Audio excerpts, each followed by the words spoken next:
ethnic cleansing. 200,000 people were thrown out of their homes, their villages and towns, and they raped, they killed, and we're still waiting for justice to be brought to the Cypriot people. This is a case that should be brought into the International Criminal Court of Justice. We haven't yet succeeded to do that. But as you know, justice has no time limit. This is the struggle that continues and will continue as long as we'll achieve that justice for Cyprus. We aim for a unified Cyprus for all the Cypriots, Greek Cypriots, Turkish Cypriots, Latins, Maronites, and all the other people that are the right residents of this beautiful island. Tonight we have the mayor of the occupied Kyrenia, Mr.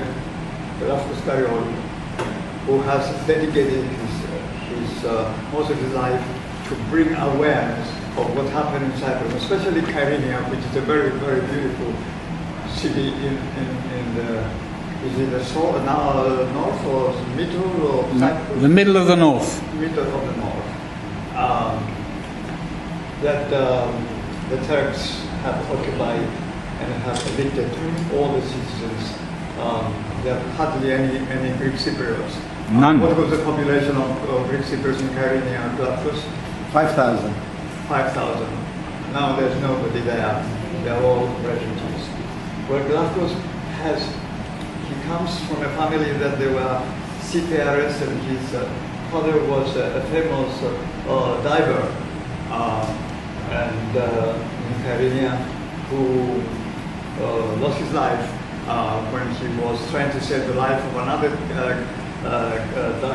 Canadian diver who came to Cyprus, and somehow his mask of oxygen of the Canadian diver was not functioning, and he took off his mask to give it to him, and then unfortunately he was drowned. So it's a great family, and we welcome Glafkos to Theatro Technis. His talk today is about the ancient ship of Kyrenia and the Kyrenia Liberty project. Glafkos, would you join us and start your talk? Thank you.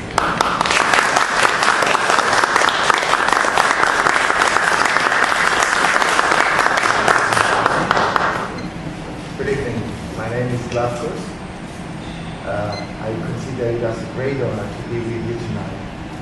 I have been listening to stories from David about this Theatro Technis. I didn't know what it was. I heard so much about your efforts, and really and honestly, it is a great honor to be here tonight with you. And I will try to travel you and see and show you why do we love Kyrenia. I come from the town of Kyrenia, and then you see the ancient ship of Kyrenia. The story begins in Kyrenia. This is where the town of Kyrenia is, 43 nautical miles away from the minor Asian coast. And you can see, because you've probably been listening about the hydrocarbons findings, there you can see Eratosthenes Mount, and this is where everything is happening now. So, back in 1965, Andreas Kariolou was diving, cultivating sponges, and as his anchor was dragging due to a northerly storm, as we call it, Tramontana, he had to follow the anchor. He was down to 33 meters using aqualand, and suddenly he saw this small boulder of amphora.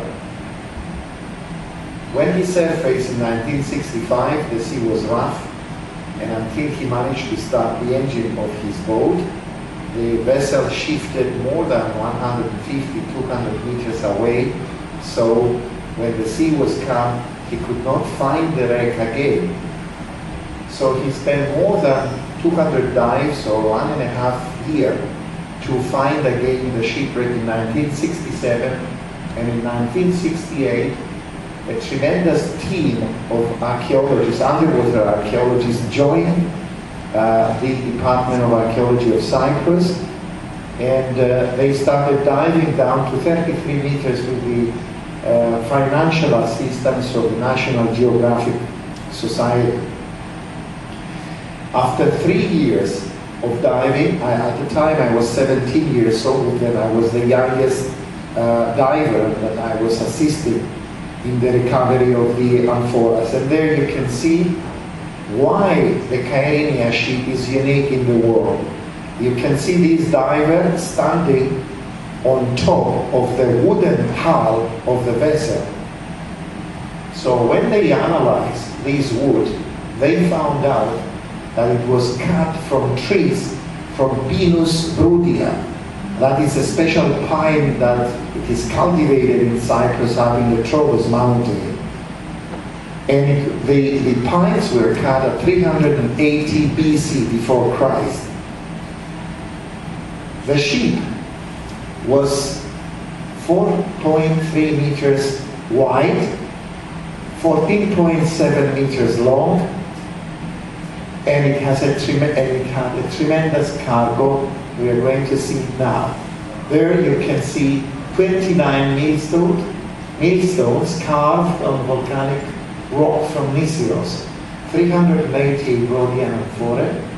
And there you can see a tiny little list of the various paraphernalia that they discovered on board. That is a very strange key. You can imagine, we are talking about the time of Alexander the Great, obviously. It's about 300 BC, and you can imagine what kind of sophisticated iron lock they had to operate with this key. This is 1, 2, 3 views of the same key, and it helps you realize the complicated structure of this lock.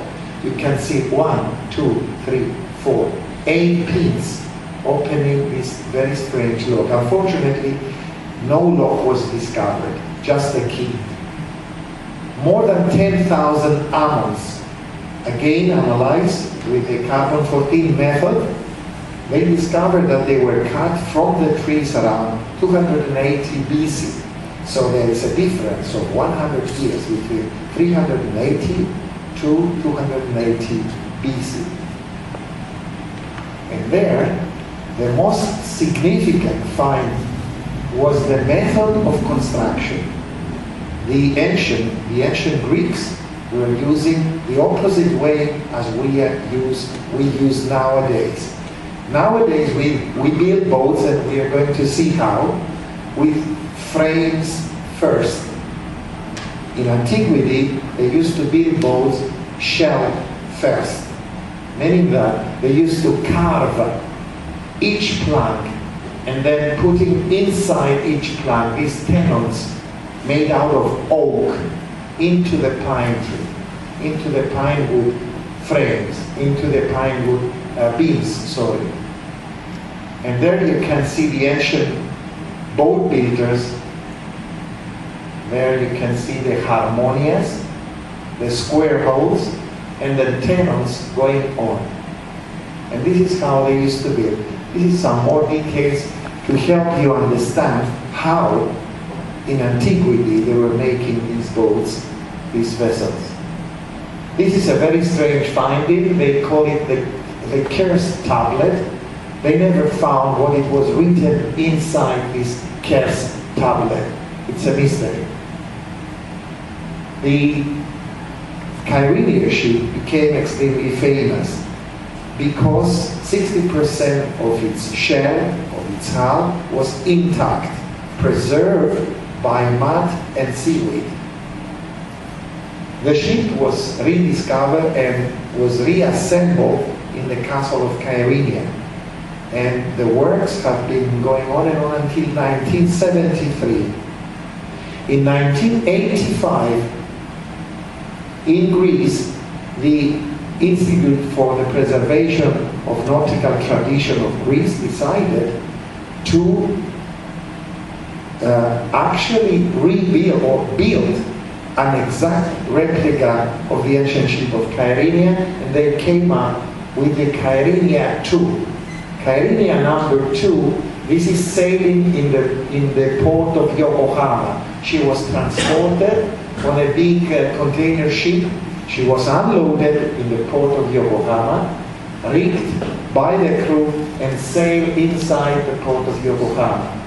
The first exact authentic replica to 85% to sail in the port of Yokohama and in the world. The ship also sailed from Cyprus, from Greece to Cyprus, and from Cyprus to Greece. This is a part of a trip at tempo 4, that's gusting 30 knots of wind, approximately 80 nautical miles out of the island of Rhodos. And there you can see some views. Now, during the experiments, there were a plethora of very critical questions that had to be answered in order to assist nautical archaeologists. Many questions about the sailing, the ability of the ship to go into the wind, and why, the major question was, why did we kept breaking our steering oars? The ship was steered by 2 steering oars. So, in order to discover the answers to these questions, we had to construct a second replica. After the wear and tear of the first replica, we couldn't use it. She was taking so much water inside, and she was placed in a museum in Agia Nava in Cyprus on a permanent exhibition. But the experiments had to go on. So in 2002, we constructed an exact corrected replica of the ship of Kyrenia called Kyrenia Liberty, and she was launched on the 10th of November 2002 with the frames first method. There you can see the contemporary traditional method that we use nowadays to build wooden boats. There you can see the trip from Cyprus, from the ancient port of Amathus, all the way to the Olympics, the 2004 Olympics in Athens. You can see how many ports. We tried to use the ancient route of the ancient mariners, but it took us more than 20 days to do that. There is the crew. This is myself when I was young. And that's arriving at the island of Rhodos, passing under Sunia. Now, many questions. Look what we had on the first experimental ship. Always we used to break the steering oars. So we had to answer the questions. We needed a huge team of volunteers. We had to reconstruct the initial cargo, because most of the cargo still is in the castle of Kyrenia under the Turkish occupation army. So we had to construct again 380 amphoras. You will see them in a while. And in order to discover what the ancient mariners used to do with their steering oars, we had to do a little bit of mathematics and naval architecture and iconographic analysis. Iconographic analysis was extremely difficult because, as you see, all those ships are warships. We had to find a cargo ship, an ancient cargo ship of the time of Alexander the Great, which was very, very difficult. And there you can see the only icon, the only drawing that we discovered of an ancient cargo ship, a merchant ship. This is Kyrenia Liberty, and this is the ancient icon. Unfortunately, we could not have a lot of information out of this, as you can imagine. However, we had to use what we had. And there you can see the ratio of the low water line with the distance between the steering rudder or the steering oar touching the sea, the distance between what we call this point where the vessel touches the sea, we call it after perpendicular, and we compare this distance with this distance. And this is the result. So, the ancient mariners used to have 16.8% the distance between the steering oar and the after perpendicular. Look what we have, 3.2 only. So that helped us, together with the nautical archaeologists, to find out the correct position of the steering oar. And there you can see the old position of Kyrenia 2, and this is the new position of Kyrenia Liberty, and the result is quite fantastic. There is the Kyrenia 2, the ability of turning of Kyrenia Liberty is this one, and the ability of turning of Kyrenia 2 is this one. So many other discoveries we managed to find with the ship replica of Kyrenia. There you can see I'm passing very, very quickly to various slides to show you the meticulous work that we had to do with both ships, the Kyrenia 2 and the Kyrenia Liberty. And you can see the differences as we continuously experiment. Now, how did ancient mariners change their course? Square riggers, meaning ships with a square sail, are very difficult to sail. This is what we do nowadays with modern sailing yachts. If the wind is blowing from the blue arrows, this is what we do. And please follow with me the red arrow. Look at the red arrow. We go into the wind and then we tack. We just turn into the wind. The ancient mariners, it was impossible to do that. They would destroy the controlling lead rings of their sail. And this is what they did. Look at the red arrow as they change course. The red arrow, the ship goes as close as possible to the wind, and suddenly the skipper is turning the boat away from the wind, and it does an ancient Greek letter gamma shape in order to change course. If he didn't do that, he would lose his sail. And this is what happens to the captain that will decide to tack.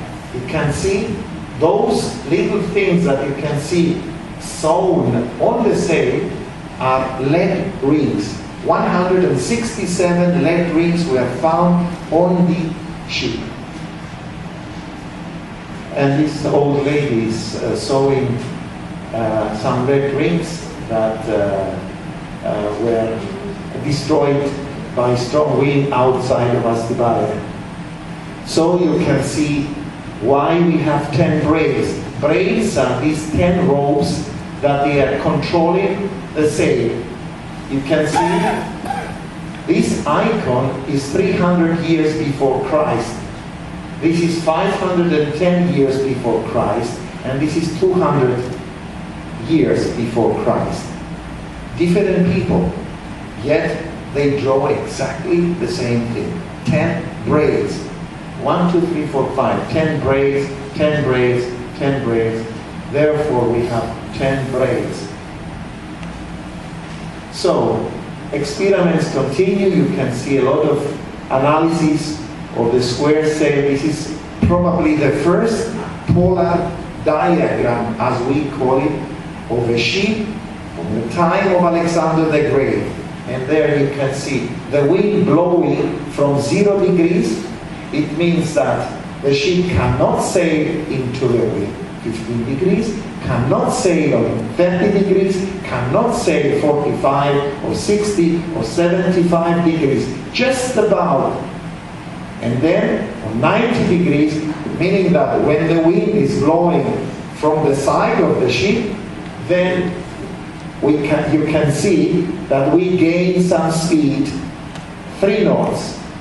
And then as we open into the wind and as we start having the wind blowing from behind us, then the speed increases and it comes to 4 knots. And this is the explanation of this diagram. This is a more complicated polar diagram under various wind conditions. So, there you can see the ship sailing from Cyprus to Greece, outside Samos, going to Chios, force 4, speed 5.9 to 6.2 knots. Just an ocean-going modern yacht. It was quite amazing for us and for the scientists to see this. You can see some more pictures of details. And there you can see the ship experimenting in the Bay of Limassol in Cyprus, fully loaded with the experimental load. And I can show you the nephew of Mr. George Eugeniu, Marinos Sekilis, is standing here helping us. He's the second in command of the ship. And there you can see some more answers to the question, why did you have to put this wooden part there?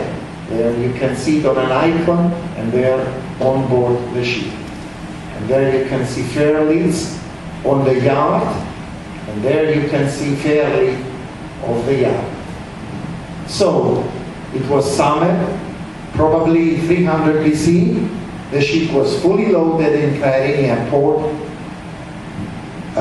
overloaded, I must admit, and as she was sailing out of the port of Kyrenia with an axis, the ship axis, down to approximately 45 to 50 degrees, which means heading towards northeast, suddenly she sank to 33 meters. We were very lucky because she sank on a boulder of mud, and the mud prevented oxygen from attacking the wood. So, we believe that the ship was sailing with cargo to Syria. There you can see the experimental cargo of amphora.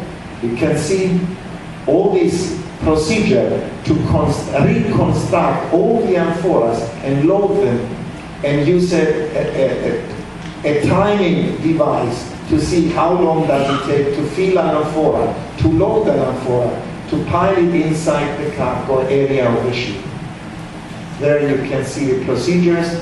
This is loading millstones on board, sewing, repairing the sail, putting wine into the amphoras and millstone.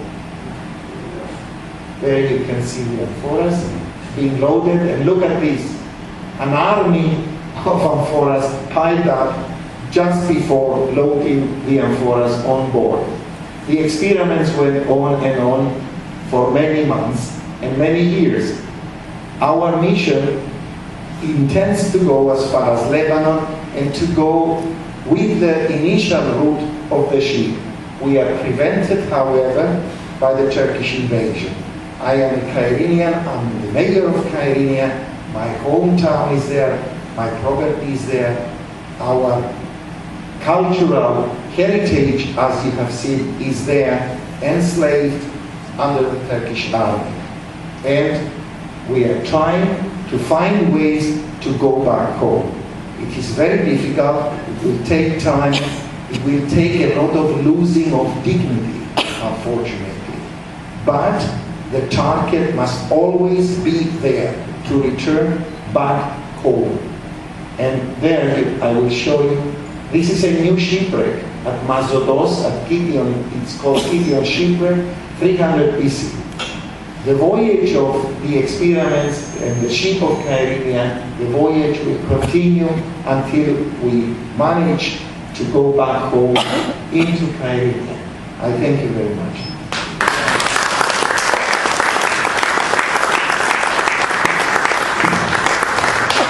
Thank you. You know, this is Hellenism, which the occupation tries to destroy. Destruction of the Turkish culture of the Cypriot people that goes beyond Alexander the Great, the 5th century BC, and beyond the modern times. The Turkification of Cyprus, the 1/3 of Cyprus, began 40 years ago. And we have to really fight and tell the world that this crime should be stopped and should be punished until Glafkos and all the Kyrenians can go back to Kyrenia. Thank you very much. Thank you.